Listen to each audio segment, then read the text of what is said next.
ケイコトンの新しい本ができました。時短レシピで簡単布小物。時短をテーマにした小物作りの本です。何分でできるかという時間ごとに分けています。一番簡単なものは10分でできるものからです。コットンタイムの連載に加えて今回9作品追加しています。全部 QR コード付きです。なるべく簡単にできるように時短ポイントがそれぞれの作品ごとに書いています。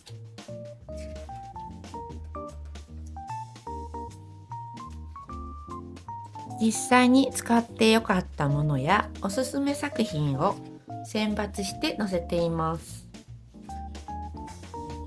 初心者の方でも分かりやすいようになるべく丁寧に説明した動画を作っています。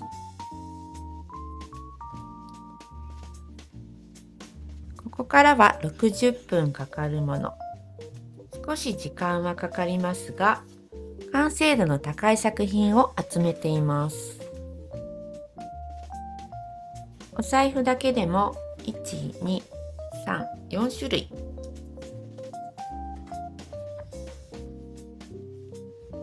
閉じ込みに型紙を入れています。こちらは縫い代なしなので縫い代を足して作っていただくタイプです。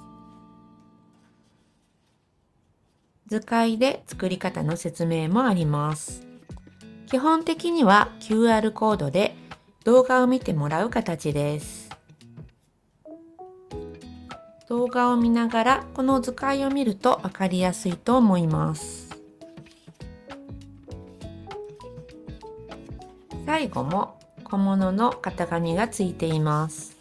掲載作品の中で気に入っているベスト3を発表します。3位が巾着キーホルダー。吊るして使えるのがとても便利です。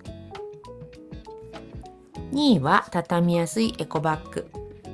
とても持ち手がくり抜かれているので使いやすくて気に入っています。以前に作ったのはこの浅めのサイズですが、今回は大きめのサイズも作りました。